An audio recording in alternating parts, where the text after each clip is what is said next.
ಮೈಸೂರು ಮೃಗಾಲಯದ ಸಂಕಷ್ಟಕ್ಕೆ ಇನ್ಫೋಸಿಸ್ ಸಂಸ್ಥೆ ಮಿಡಿದಿದೆ. ಇನ್ಫೋಸಿಸ್ ಸಂಸ್ಥಾಪಕಿ ಸುಧಾ ಮೂರ್ತಿ ಅವರಿಂದ ಮೃಗಾಲಯಕ್ಕೆ 20 ಲಕ್ಷ ದೇಣಿಗೆ ನೀಡಿದ್ದಾರೆ. ಮೈಸೂರು ಮೃಗಾಲಯಕ್ಕೆ ಆರ್ಥಿಕ ಸಹಾಯ ಬೇಕೆಂದು ಉಸ್ತುವಾರಿ ಸಚಿವ ಎಸ್ಟಿ ಸೋಮಶೇಖರ್ ಸುಧಾ ಮೂರ್ತಿ ಅವರಿಗೆ ಪತ್ರದ ಮೂಲಕ ಮನವಿ ಮಾಡಿದರು. ಮನವಿಗೆ ಸ್ಪಂದಿಸಿದ ಇನ್ಫೋಸಿಸ್ ಸಂಸ್ಥಾಪಕಿ ಸುಧಾ ಮೂರ್ತಿ ಮೃಗಾಲಯದ ಸಂಕಷ್ಟಕ್ಕೆ 20 ಲಕ್ಷ ರೂಪಾಯಿ ನೀಡುವುದಾಗಿ ಸಚಿವರ ಪತ್ರಕ್ಕೆ ಇಮೇಲ್ ಮೂಲಕ ಪ್ರತಿಕ್ರಿಯೆ ಕೊಟ್ಟಿದ್ದಾರೆ.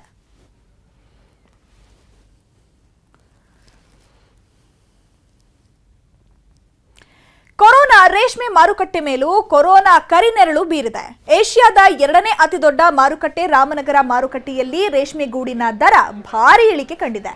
800ಕ್ಕೂ ಹೆಚ್ಚು ರೀಲರ್ಗಳು ಕೆಲಸ ಮಾಡೋ ಮಾರುಕಟ್ಟೆಯಲ್ಲೇ ಬೆಲೆ ಇಳಿದಿದೆ. ರಾಮನಗರ ರೇಷ್ಮೆ ಮುಂಬೈ, ಆಂಧ್ರ, ಕಾಂಚಿಯವರೆಗೂ ರಫ್ತಾಗ್ತಿತ್ತು. ಕೊರೋನಾದಿಂದಾಗಿ ರೇಷ್ಮೆ ಕೊಳ್ಳೋರೆ ಇಲ್ಲದೆ ನಷ್ಟ ಆಗ್ತಿದೆ. ಅಂತಾರಾಜ್ಯ ಕಾರ್ಯಚಟುವಟಿಕೆಗಳಲ್ಲೂ ವ್ಯತ್ಯಯ ಆಗಿದೆ. ಸ್ಥಳೀಯ ರಿಟೇಲರ್ಗಳು ರೇಷ್ಮೆ ಗೂಡು ಕೊಳ್ಳಲು ಹಿಂದೇಟು ಹಾಕ್ತಿದ್ದಾರೆ. ಹೀಗಾಗಿ ಕಡಿಮೆ ಬೆಲೆಗೆ ರೇಷ್ಮೆ ಗೂಡು ಮಾರ್ತಿದ್ದಾರೆ ಬೆಳೆಗಾರರು.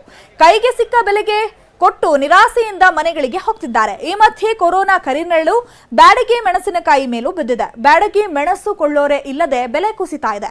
ಹಾವೇರಿಯಲ್ಲಿ ಮಾರುಕಟ್ಟೆ ಬಂದ್ ಆಗಿದ್ದು ವ್ಯವಹಾರಗಳೇ ನಡೀತಿಲ್ಲ. ಲಾಕ್ಡೌನ್ನಿಂದಾಗಿ ಬಳ್ಳಾರಿ, ಗುಂಟೂರಿನಿಂದ ಮೆಣಸಿನಕಾಯಿ ಬಂದಿಲ್ಲ. ಅಕ್ಕಪಕ್ಕದ ರೈತರು ಬೆಳೆದ ಮೆಣಸಿನಕಾಯಿ ಕೋಲ್ಡ್ ಸ್ಟೋರೇಜ್ನಲ್ಲೇ ಇದೆ. ಬ್ಯಾಡಗಿ ಕೋಲ್ಡ್ ಸ್ಟೋರೇಜ್ನಲ್ಲೇ 1,25,000 ಕ್ವಿಂಟಲ್ನಷ್ಟು ಮೆಣಸಿನಕಾಯಿ ಸ್ಟೋರ್ ಆಗಿದೆ. ಅಲ್ಲದೆ ಕೊರೋನಾದಿಂದಾಗಿ ವಿದೇಶಗಳಿಗೆ ಮೆಣಸಿನಕಾಯಿ ರಫ್ತು ಪ್ರಕ್ರಿಯೆ ನಿಧಾನವಾಗ್ತಿದೆ. ಇದರಿಂದಾಗಿ ಲೋಡ್ ಅನ್ಲೋಡ್ ಮಾಡ್ತಿದ್ದ 5,000ಕ್ಕೂ ಹೆಚ್ಚು ಕೂಲಿ ಕಾರ್ಮಿಕರಿಗೂ ಸಮಸ್ಯೆ ಆಗಿದೆ. ಲಾಕ್ಡೌನ್ನಿಂದಾಗಿ ಕೆಲಸವಿಲ್ಲದೆ ಕೂಲಿ ಕಾರ್ಮಿಕರು ಕಂಗಾಲಾಗಿದ್ದಾರೆ.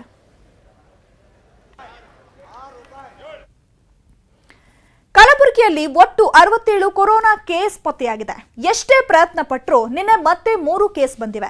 ಈವರೆಗೆ 6 ಮಂದಿ ಮೃತಪಟ್ಟಿದ್ದಾರೆ. ಇದೇ ಕಾರಣಕ್ಕೆ ಜಿಲ್ಲಾಧಿಕಾರಿ ಲಾಕ್ಡೌನ್ ಸಡಿಲಿಕೆ ಆದೇಶ ವಾಪಸ್ ಪಡ್ಕೊಂಡಿದ್ದಾರೆ. ಬಟ್ಟೆ ಅಂಗಡಿ, ಬಂಗಾರ, ಮೊಬೈಲ್ ಅಂಗಡಿ, bakery, electronics, home appliances, book ಸ್ಟಾಲ್ಗಳಿಗೆ ಅವಕಾಶ ನೀಡಲಾಗ್ತಿತ್ತು. ಹೋಟೆಲ್ಗಳಲ್ಲಿ ಪಾರ್ಸಲ್ ವ್ಯವಸ್ಥೆಗೂ ಅವಕಾಶ ನೀಡಲಾಗಿತ್ತು. ಆದರೆ ಜನ ಸಾಮಾಜಿಕ ಅಂತರ ಕಾಪಾಡದ ಹಿನ್ನೆಲೆಯಲ್ಲಿ ಆದೇಶ ರದ್ದು ಮಾಡಿದ್ದಾರೆ. ಲಾಕ್ಡೌನ್ ಯಥಾವತ್ತಾಗಿ ಮುಂದುವರೆದಿದೆ. ಆದರೆ ಅಗತ್ಯ ವಸ್ತುಗಳ ಖರೀದಿಗೆ ಮಾತ್ರ ಅವಕಾಶ ಕೊಟ್ಟಿದ್ದಾರೆ.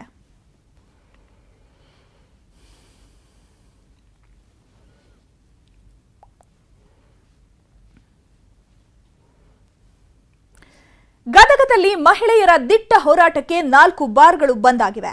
ಗದಗದ ಹೊಳೆ ಆಲೂರು ಗ್ರಾಮದಲ್ಲಿ ಕುಡುಕರು ಕಂಠಪೂರ್ತಿ ಕುಡಿದು ಗಲಾಟೆ ಮಾಡ್ತಿದ್ರು.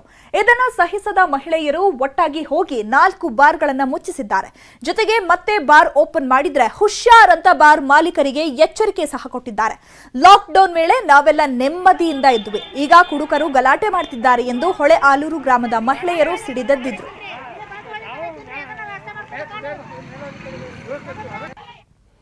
ಇವಿಷ್ಟು ಈ ಹೊತ್ತಿನ ಪ್ರಮುಖ ಸುದ್ದಿ. ನೋಡ್ತಾ ಇರಿ ನ್ಯೂಸ್ 18 ಕನ್ನಡ. ಜಾಲ ನಮ್ಮದು, ಬಲ ನಿಮ್ಮದು.